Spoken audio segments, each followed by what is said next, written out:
സൂറത്ത് ദാരിയാത്തിൽ അള്ളാഹു സുബ്ഹാനഹു വതആല പറയുന്നുണ്ട്, മനുഷ്യനെയും ജിന്നിനെയും എന്നെ ആരാധിക്കാനല്ലാതെ ഞാൻ സൃഷ്ടിച്ചിട്ടില്ല എന്ന് പറയുന്നുണ്ട്. നിങ്ങളൊന്ന് ചിന്തിച്ചിട്ടുണ്ടോ? അങ്ങനെയാണെങ്കിൽ അള്ളാഹുക്ക് ഈ ഭൂമി ഇത്ര മനോഹരമാക്കി സൃഷ്ടിക്കേണ്ട ഒരു ആവശ്യം ഉണ്ടായിരുന്നു? ഇല്ലല്ലോ. നമുക്ക് മനസ്സിലാക്കാൻ പറ്റും, ഒരുപാട് ഡൈവേഴ്സിറ്റി നിറഞ്ഞതായ ഈ ഭൂമി അല്ലേ. അപ്പം നമുക്ക് സർവൈവ് ചെയ്യാൻ അള്ളാഹിനെ ഇബാദത്ത് ചെയ്യാനാണ് നമ്മളെ സൃഷ്ടിച്ചതെന്ന് പറഞ്ഞു. എന്നിട്ട് അള്ളാഹുക്ക് വേണമെങ്കിൽ നമുക്ക് കുറച്ച് പച്ചിലയും വെള്ളവും തന്ന് ഒരു ഒഴിഞ്ഞ മൈതാനം തന്നിട്ട് ഇന്ന ഇബാദത്ത് ചെയ്യൂ എന്ന് പറഞ്ഞാൽ പോരായിരുന്നു? അങ്ങനെ പറഞ്ഞിട്ടുണ്ടെങ്കിലും നമ്മൾക്ക് അത് ചോദ്യം ചെയ്യാനുള്ള അധികാരം ഉണ്ടായിരുന്നു, അവകാശം ഉണ്ടായിരുന്നു? ഇല്ല, ഒരിക്കലും ഇല്ല.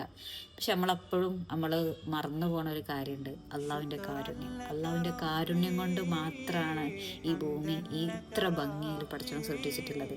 ഇപ്പോൾ ഒരു ആർട്ടിക്കിൾ ഞാൻ വായിച്ചിട്ടുണ്ട്, 7000-ലധികം വെറൈറ്റീസ് ഓഫ് ആപ്പിള് ഇന്ന് ലോകത്ത് കണ്ടെത്തിയിട്ടുണ്ടെന്നാണ് പറഞ്ഞത്. അതൊരു ആപ്പിളിൻ്റെ കേസ് മാത്രമാണ്. അപ്പോൾ ബാക്കിയുള്ള കാര്യങ്ങളോ? ഖുറാനിൽ പഠിച്ചാൻ പറഞ്ഞിട്ടുണ്ട്, ഭൂമിയെ ഞാൻ നിങ്ങൾക്ക് വിരിപ്പാക്കി തന്നിട്ടില്ലേ എന്ന് പറയുന്നത്. അതിലൊരു യാഥാർത്ഥ്യം എന്താ പറയുക, ഇപ്പം ഒരു കുഞ്ഞ് പ്രസവിക്കണതിൻ്റെ മുന്നേ അതിൻ്റെ ഉമ്മ എന്തൊക്കെ ഒരുക്കം നടത്തിയിട്ടുണ്ടാവും അത് അതിനെ വരവേൽക്കാൻ വേണ്ടിയിട്ട്. അതേപോലെ തന്നെയല്ലേ അള്ളാഹു നമ്മൾ വരുന്നതിൻ്റെ മുന്നേ നമ്മളെ സ്വീകരിക്കാൻ വേണ്ടി ഈ ഭൂമി ഇത്രയും മനോഹരമാക്കി ഒരുക്കി വെച്ചിട്ടില്ലേ? നമ്മുടെ ഉമ്മ നമ്മളെ വരവേൽക്കണേ കട്ടയിലും മുന്നേ തന്നെ പഠിച്ചോൻ നമ്മളെ വെയിറ്റ് ചെയ്ത് നമുക്ക് വേണ്ടി ഇവിടെ പല കാര്യങ്ങളും ഒരുക്കി വെച്ചിട്ടില്ലേ?